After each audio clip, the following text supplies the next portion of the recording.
নমস্কার বন্ধুরা, পলি কিচেন রুমে সবাইকে স্বাগত। আশা করি সবাই ভালো আছেন, আর আমিও আপনাদের আশীর্বাদে মোটামুটি ভালোই আছি। তো ঠান্ডা তো ভালোই পড়েছে বন্ধুরা। তো এই ঠান্ডায় সুশি পিঠা আমি তৈরি করব। এখনই আমি কিভাবে সুশি পিঠাটা তৈরি করি সেটা আপনাদের সঙ্গে শেয়ার করব। তাহলে দেখতে থাকুন আজকের সুশি পিঠার রেসিপি।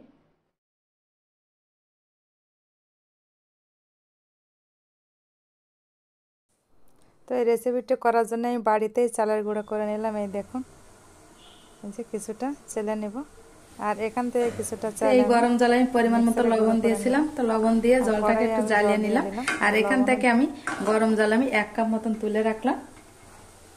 আর এই যে চালের গুঁড়োটা নিয়েছি অল্প অল্প দিব আর নেড়ে দিব।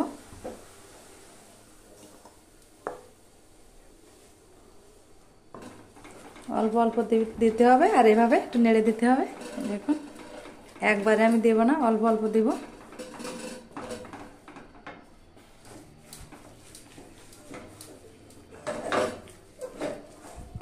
এ সময় আঁচটাকে কিন্তু একদম লো ফ্লেমে রাখতে হবে।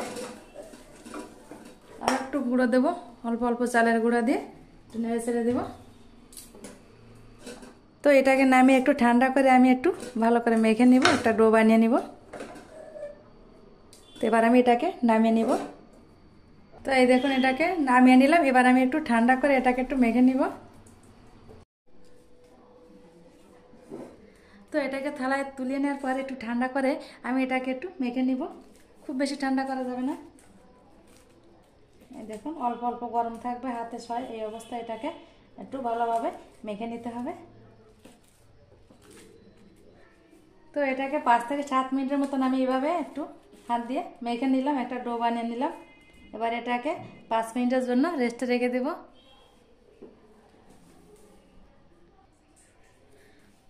তো 5 মিনিট পর ফিরে আসলাম। এবার ঢাকনাটাকে তুলে নেব, একটু ঢেকে রেখেছিলাম। দেখুন, তো আবার একটু আমি মেখে নেব, লেচি কেটে নেব।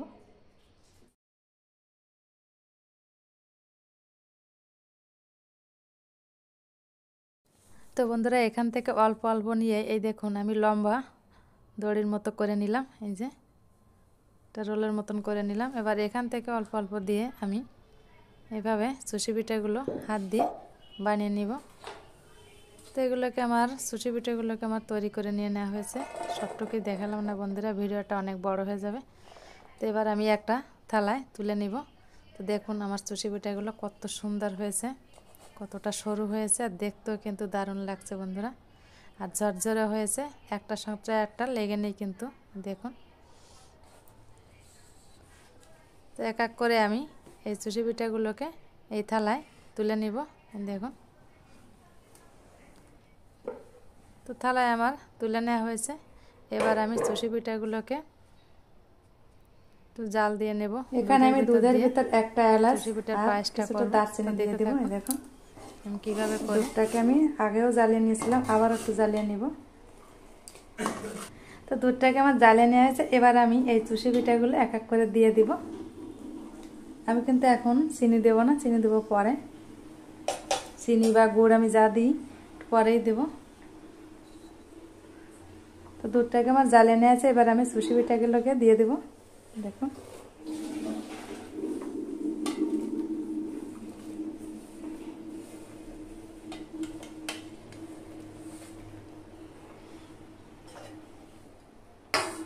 তো সুশি পিঠাগুলোকে দিয়ে দেওয়ার পরে এভাবে একটু আলতোভাবে নেড়ে দিতে হবে।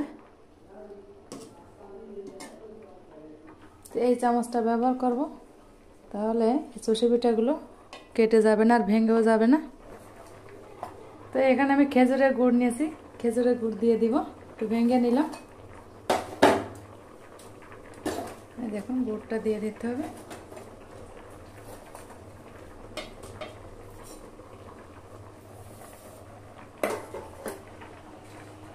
তা গুড়টা দেওয়ার পরে আবার একটু আলতোভাবে এবার নেড়ে ছেড়ে দেবো, তলার থেকে লেগে না যায়।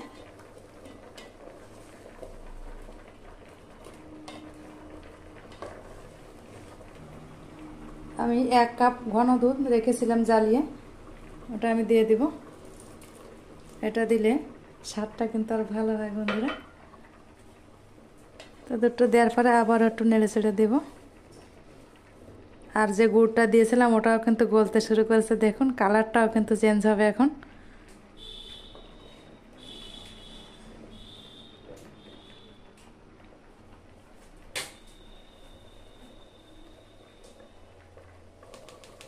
তো যে কোনো মিষ্টি জিনিসে একটু লবণ দিলে কিন্তু স্বাদটা একটু বেড়ে যায়। তো খুবই অল্প পরিমাণ লবণ দিয়ে দিলাম।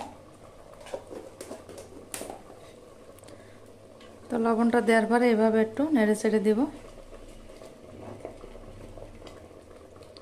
এবার আমি একটু চেক করে নেব কেমন মিষ্টি হয়েছে।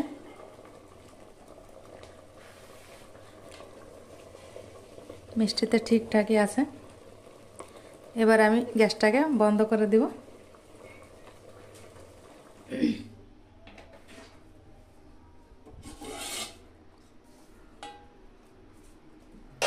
তো বন্ধুরা রেসিপিটা আমার পুরোপুরি কমপ্লিট হয়েছে। প্লিজ বন্ধুরা ভিডিওটি ভালো লাগলে লাইক কমেন্ট শেয়ার করবেন।